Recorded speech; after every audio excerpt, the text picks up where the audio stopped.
सिक्ने युट्युब च्यानलमा यहाँलाई हार्दिक स्वागत छ। म पविन्द्र, तपाईहरुकै युट्युबको दुनियाँको साथी।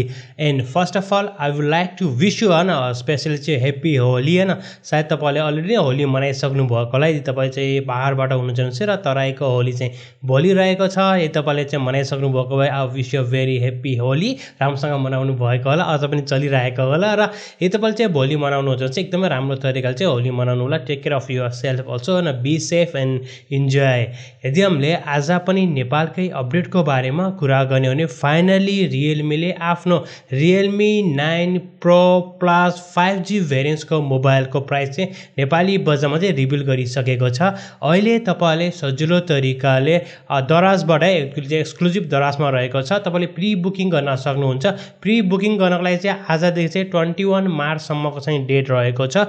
यदि तपाईहरुले चाहिँ यो टाइममा प्री बुकिङ गर्नुभयो भने चाहिँ तपाईको जुन डिस्प्ले हुन्छ नि, डिस्प्ले चाहिँ रिप्लेसमेन्टको चाहिँ उनीहरूले चाहिँ ग्यारेन्टी दिनेछन्, जसको प्राइस चाहिँ अलमोस्ट 11,000 रुपैयाँ चाहिँ रहेको छ। र मोबाइल हेर्दाखेरि चाहिँ राम्रो पनि रहेको छ। स्पेशल चाहिँ क्यामेरा फोकस फोन हो र चाहिँ तपाईले देख्नु नि भएको छ, तपाईले हेर्नु भएको होला।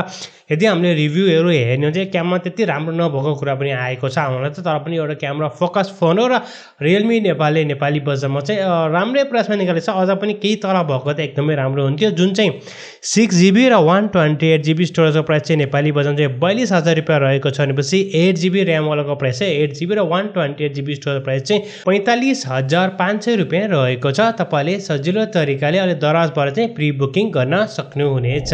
नेपाल टेलिकमले चाहिँ भनौँ नेपाल टेलिकम अथोराइज रहेको छ हैन, नाटले चाहिँ सम्पूर्ण नेपालका चाहिँ आइपिएसलाई चाहिँ अलरेडी एउटा रिक्वेस्ट पठाएको भन्ने कुरा पनि आएको छ। जति पनि क्रिप्टो करेन्सीको वेबसाइटहरू छ र चाहिँ अनलाइन ग्याम्बलिङहरू छ त्यसलाई चाहिँ नेपालमा चाहिँ टोटली ब्यान गर्ने भन्ने कुरा पनि आएको छ। र यो चाहिँ सूचनाहरू चाहिँ उनीहरूले चाहिँ अलरेडी दिइसकेको चाहिँ एउटा रिपोर्ट चाहिँ आएको छ।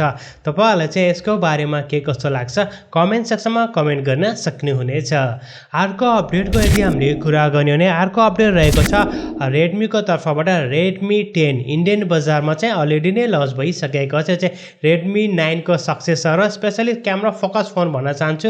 यसमा तपाईले चाहिँ 50 मेगापिक्सलको चाहिँ क्यामेरालाई देख्न सक्नुहुनेछ। र यस्तो पनि कुरा आएको छ कि हामीले यो मोबाइललाई चाहिँ नेक्स्ट मोडमा नेपाली बजारमा पनि देख्न सक्छौँ भन्ने कुरा पनि आएको छ। र इन्डियन बजारमा चाहिँ अलमोस्ट 11,000 रुपैयाँमा चाहिँ लन्च गरेको छ। सायद हामीले नेपाली बजारमा चाहिँ 18,000 रुपैयाँमा चाहिँ यो मोबाइललाई देख्न सक्ने चाहिँ सम्भावना रहेको छ।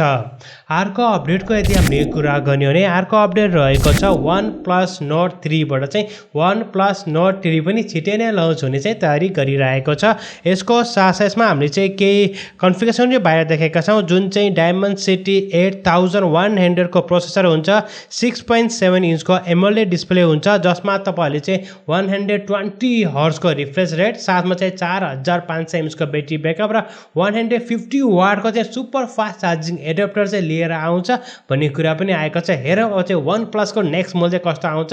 जे जस्तो आए पनि OnePlus Nord 2C जस्तै पड्किने मोबाइल चाहिँ नआए चाहिँ हुन्छ र एकदमै बढी चाहिँ ब्लास्ट भएको मोबाइल रहेको छ नि, त्यो त्यस्तो नभए चाहिँ हुन्छ। अर्को अपडेट रहेको छ रेडमीको तर्फबाट रेडमीको पनि एउटा बुक चाहिँ छिटै आउने चाहिँ तयारी गरेको छ, नोटबुक, जुन चाहिँ प्रो 15 2022 एडिसन, जसमा तपाईहरुले चाहिँ हैन एकदमै राम्रो चाहिँ ग्राफिक्स कार्ड देख्न सक्नुहुन्छ भन्ने चाहिँ कुरा आइसकेको छ। जुन गिग बेसमा यदि हामीले हेर्ने हो चाहिँ यसमा तपाईहरुले चाहिँ RTX 2050 को चाहिँ ग्राफिक्स कार्ड चाहिँ देख्नुहुनेछ। र यो मोबाइल पनि यो ल्यापटप पनि छिटै नै लन्च हुने चाहिँ तयारी गरेको छ। अब चाइनामा लन्च हुन्छ, स्पेशल चाहिँ अब रेडमी नेपालले चाहिँ नेपाली बजारमा कहिले लन्च गर्छन् त्यो चाहिँ मेन कुरा। एकदमै धेरै ल्यापटपहरू चाहिँ उनीहरू आएको छ, एकदमै राम्रो रहेको छ, बट नेपालमा चाहिँ लन्च भएको छैन। होप सायद छिटै नै उनीहरू चाहिँ नेपाली बजार पनि लन्च गर्नेछन्।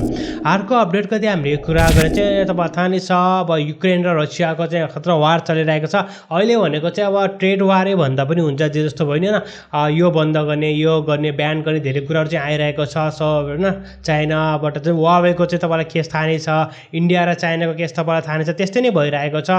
विभिन्न चाहिँ होइन ठुल्ठुला टेकले उनीहरूले चाहिँ आफ्नो सेवाहरूलाई चाहिँ बन्द गरिरहेको छ, आइफोनले बेच्ने भनिरहेको छ, धेरै कुराहरू चाहिँ आएर छ। गुगलले पनि धेरै एप्लिकेसनहरू चाहिँ रसियामा ब्यान गरिरहेको छ। र त्यसको कारणले गर्दा पनि होला रसियामा चाहिँ उनीहरूसँग चाहिँ एकदमै किल स्विच छ भन्ने कुरा पनि आएको छ, जुन चाहिँ पुरा त उनीहरू चाहिँ अब भनौँ न अब यो ग्लोबबाट नै आउट क्या छुट्टै र आफ्नै इन्टरनेट हुन्छ, किल स्विच छ भन्ने कुरा पनि हामी चाहिँ धेरै नै सुनेका छौँ। र किल स्विच उनीहरूले अन गरे भने भिपिएनले पनि काम गर्दैन, त्यो तपाईँ थाहा नै छ। अहिले चाहिँ ट्रेड वारै हो, अब हाम्रो टेक्नोलोजीकै वार पनि चलिरहेको छ, ट्रेड वारै भन्न चाहन्छु म त होइन। जसरी हुन्छ जे गरेर हुन्छ होइन, त्यो देशको चाहिँ अर्थव्यवस्थालाई चाहिँ होइन तबाही मचाउने चाहिँ अहिले चाहिँ भइरहेको छ, सबैले त्यही नै हो। धेरै कुराहरू चाहिँ ब्यान गरिरहेको छ। यसको साथसाथ चाहिँ रसियाले पनि इन्स्टाग्रामको ठाउँमा चाहिँ रस इन्स्टा भन्ने चाहिँ उनीहरू चाहिँ लिएर आउने कुराहरू चाहिँ आइरहेको छ। भन्ने नै हो भने चाहिँ उनीहरूको चाहिँ सबै कुरा चाहिँ आफ्नै रहेको छ, लोकल त धेरै छ, बट इन्स्टाग्रामको लागि पनि छुट्टै नै चाहिँ उनीहरू चाहिँ लिएर आउने चाहिँ तयारी गरिरहेको छ भन्ने एउटा रिपोर्ट पनि भएर आएको छ। यसको साथसाथ उनीहरूसँग किल स्विच पनि छ, उनीहरूसँग चाहिँ किल स्विच अन गऱ्यो भने चाहिँ सम्पूर्ण इन्टरनेटबाट बाहिर जाने इन्टरनेसनलको जुन इन्टरनेट रहेको छ त्योबाट चाहिँ उनीहरू चाहिँ कट अफ हुन्छन् र चाहिँ लोकल नेटमा पनि उनीहरू चाहिँ कामहरू गर्छ भन्ने कुरा पनि आएको छ। हेरौँ अब चाहिँ के कस्तो हुन्छ यसको बारेमा। सो यस्तै हो अब चाहिँ होइन, जे जस्तो हो नि अब टेक इन्डस्ट्रीमा चाहिँ एकदमै इफेक्ट चाहिँ पर्छ नै हो। त जसले जे गरे पनि अब अलि वार भनेको नै त्यही नै हो, टेककै वार नै हो होइन। अब हुने वार भनेको टेक वार नै हो। सो हेरौँ के कस्तो हुन्छ।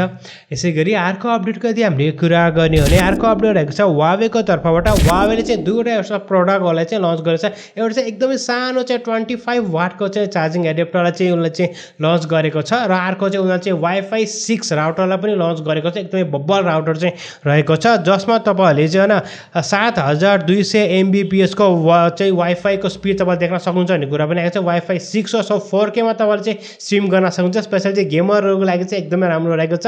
4K मा तपाईँले स्ट्रिम गर्न सक्नुहुन्छ, 4K भिडियोहरूलाई चाहिँ तपाईँले एकदम छिटो डाउनलोड गर्न सक्नुहुन्छ। र यो वाइफाई 6 वाला चाहिँ रहेको छ, र नेपालमा पनि अहिले चाहिँ बिस्तारै वाइफाई 6 आइरहेको छ।